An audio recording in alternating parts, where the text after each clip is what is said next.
Hey, you'll never know what happened. So if you're in the crypto market, you might have noticed that big events are happening. What is it? BTC coin market cap. Yeah. So this fucker went down big time, right? Like whoever is in the market right now knows all about this, because this is a chaos. This is chaos.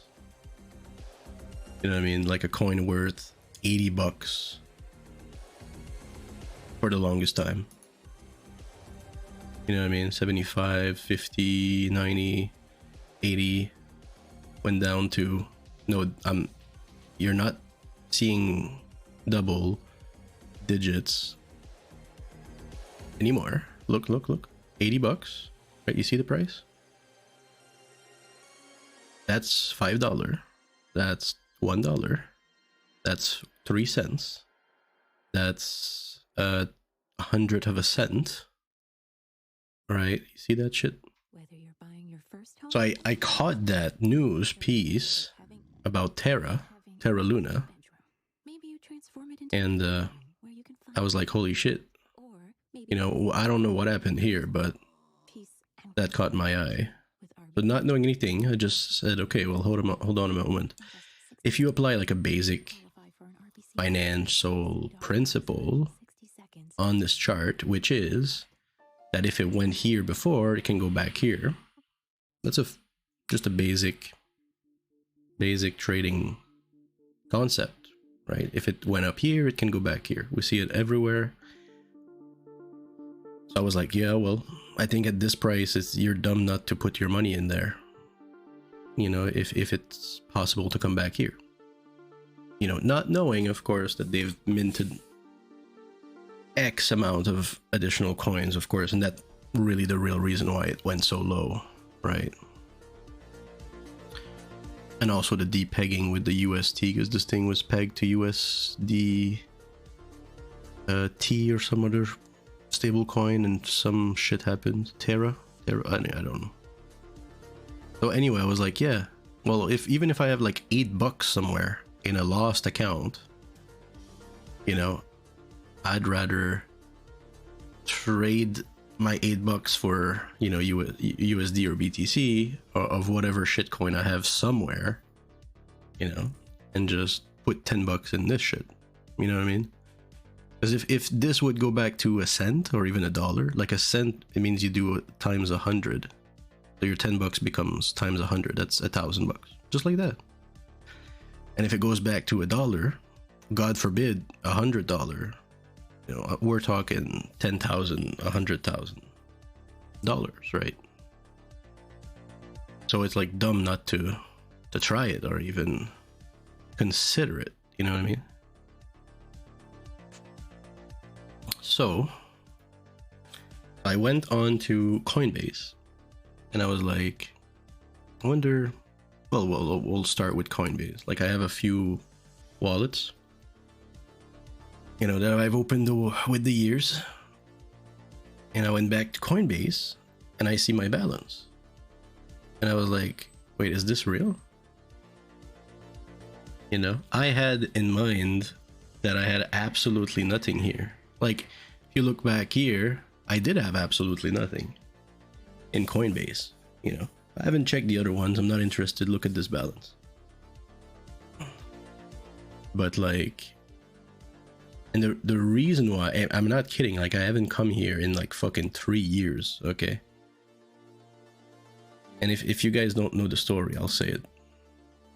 So the idea was anyway to put $10 here, and then I was surprised, and I did put $10 in this anyway, and it's still going downward. We don't give a fuck. I'll explain my strat in a few minutes. So I had like I traded BTC, you know, Dogecoins even in 2013, you know, and we were able to buy like a 10,000 Dogecoin for $10 or whatever the fuck. And you know, it stayed there. And like in 2016, I was a little, you know, I went back a little bit in the market and looked,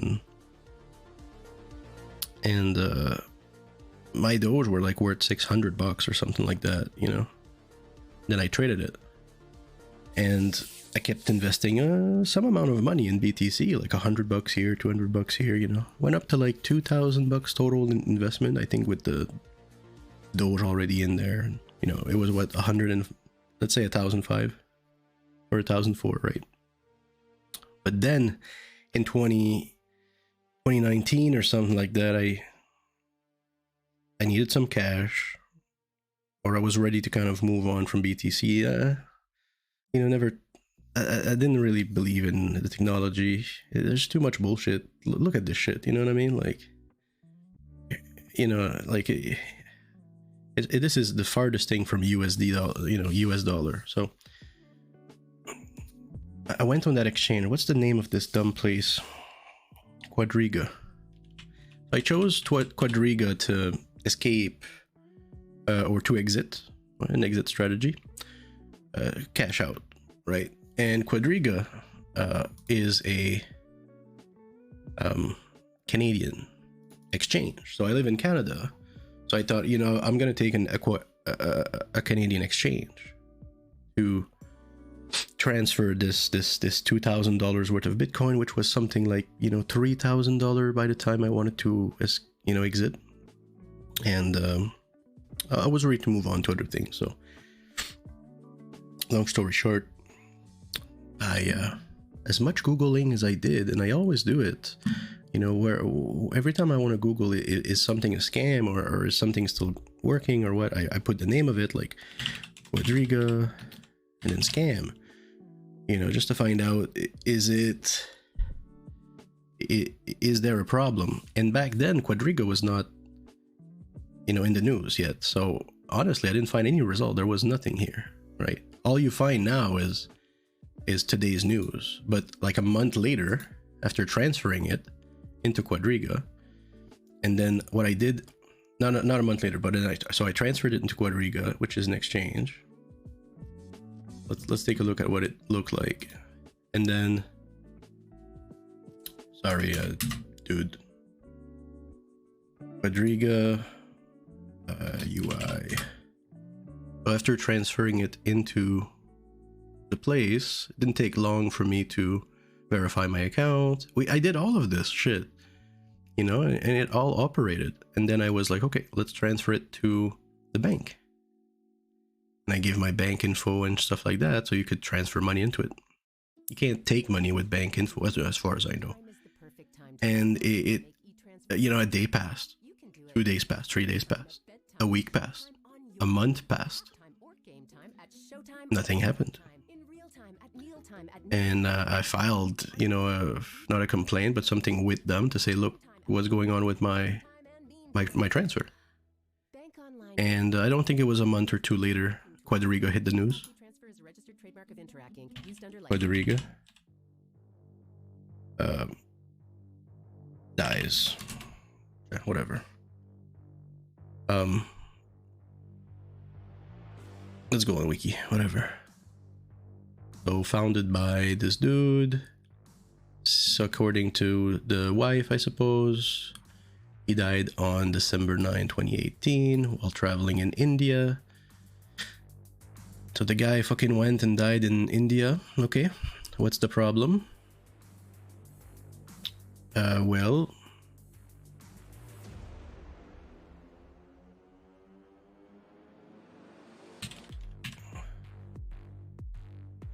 Well, CEO and founder Gerald William Coton, which is Canadian, almost my age, died in 2018, traveling up to 250 million in crypto, owed to 115,000 customers, was missing or could not be accessed because only Coton held the password to offline cold wallets. And it says wallets here. but I don't know how many wallets there really was. I think there was one or two or some. It was a small number. And that was really dumb. That was really fucking dumb. Because they were, after we got in court with all of this, they were able to get about half of this money with the help of some technical folks. So we're still in court, you know. We filed. So I'm one of the person who's supposed to receive some amount of cash from this. Half, you know, 125 million. So, you know, can expect to receive about half of my cash. If I receive $1,000 from this, I'll be very pleased. But this made international news, right? Back then, 2018. So I fucking didn't decide, you know, I was like, fuck, man, this is rough, dude. You know, I've always been careful and protected my passwords and have offline wallets. I even have a, you know, a hard offline wallet. And, you know, really all the way up to my exit strategy. Everything was fine until then, you know. And I could have chosen any other fucking exchange in the world, you know, but I chose this one because it was Canadian. I don't know if it was the right move, you know. Yes, we can use the courts, and we are now, and I still think I could have used anything else and it would have been easy. So, super dumb. Stupid guy. With the release of... Hold on. So what I did is, you know, you can see it here, like, you know, here is when I cashed out. I transferred it, I believe. So January 12, that's 2018. I suppose, you know, and then at some point he died. Right, and everyone was like, oh shit. And I didn't touch it. But then, I guess, at some point, there's $200 here. And that's January, again, a January. So I don't know why January is like always the time that I decide to fucking look at crypto. January 2019, what did I do? I suppose I fucking put down $200 in Coinbase. Just like that, you know, thinking, look, man, you know, it's gonna keep going up. Do you really not want to put anything in here, anything, and watch this thing go up? Or do you want to put $200 now and, you know, come back in 5 years, 10 years, 15 years and say, you know, I'm glad to have put $200 in here, right? And the answer was yes, I suppose. And I fucking put down $200 just like that because I had the money. I was working, you know, full time or whatever. So, and $200 is just an investment for me. It's like, okay, whatever. And thank fucking God I did that. But I completely forgot about that. I completely forgot about that for years. I never came back here, just thinking that nothing. My idea of the number here was this, fucking zero, right? And here we can see the Bitcoin market. What happened to the Bitcoin market? Because this $200 was just in Bitcoin. I just bought $200 worth of Bitcoin, you know, which was a fraction of what I had. We can see that nothing changed much until 2020, late 2020, right? And then late 2020, that's when things started kicking up. That's an 8-time, 10-time, what is that? 12-time. It peaked here. So these are the big Bitcoin peaks at like 40,000, right? At $3,000 here, didn't even know, right? One would ask, well, fuck, you lost a lot of money. Look, it went down, you know, but that's not my strategy. We'll talk about it in a minute.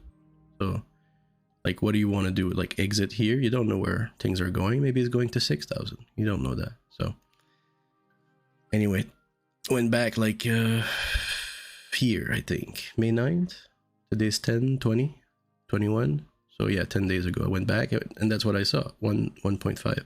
And it was just in BTC. Let me just open you guys if you're here. Welcome. Welcome Stream Elements. Nice to see you back. No matter how big or small your business is, making your own ad ad studio is as easy as 1, 2, 3. And it was just BTC, right? And yeah, man, that means I'm back in the game, baby.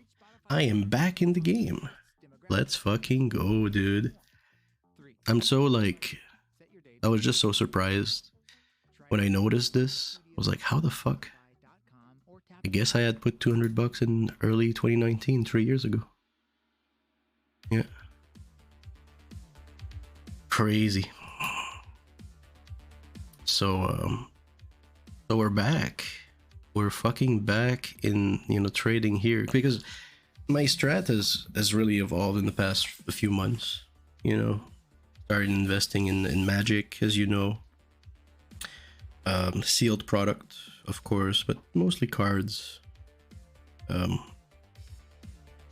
I'm still doing that, but I want to find other avenues of growth, because there are other good avenues of growth, just like this Bitcoin stuff. You know, it's a lot of growth. You can't overlook it. You know, it's like, look, do you want to even put $10 in this bullshit? Just $10 if you want. Trade $1. I don't give a fuck. But there's so much growth. You can do 10 times in 3 years. You know. Is it 10 times? Is this 10 times? Well, it went up higher than 10 times, but I mean, you get my point, right? So like, there's no other investment I think that can do that. Well, some do. That's why I'm still looking. But like, you know, you don't even want to put $100 in something that is super risky, but does go to, you know, 10x. And the risk here is really just systematic. It's not even like the company goes to zero or something. It doesn't happen here. It's just systematic. Companies shut down and they fucking mess up this and mess up that, and you know, there's ways to mitigate it, you know. So who's fucking up? You know what I mean? You want to like mitigate your risk, you know, risk management, which is the key phrase, I think. You know, well, you can say, well, who's fucking up all the time? It's the exchanges, of course, right? The exchanges fucks up all the time. I could be wrong, because the exchange is popular. It could be wallets, it could be other things, but let's just have multiple exchanges then. You know, even if you have 5 exchanges, one goes down, who gives a fuck? You're doing 10x per 3 years. You know, the number of exchange that fucked up, there's not many in the past 10 years. Not many popular ones or big ones, you know. There was the first one that had to do with, I don't know, Satoshi coins. It was Chinese, I think, like a long time ago. And this Quadriga bullshit, and you know, maybe another one, and that's it. All right, let's move on to the second part of this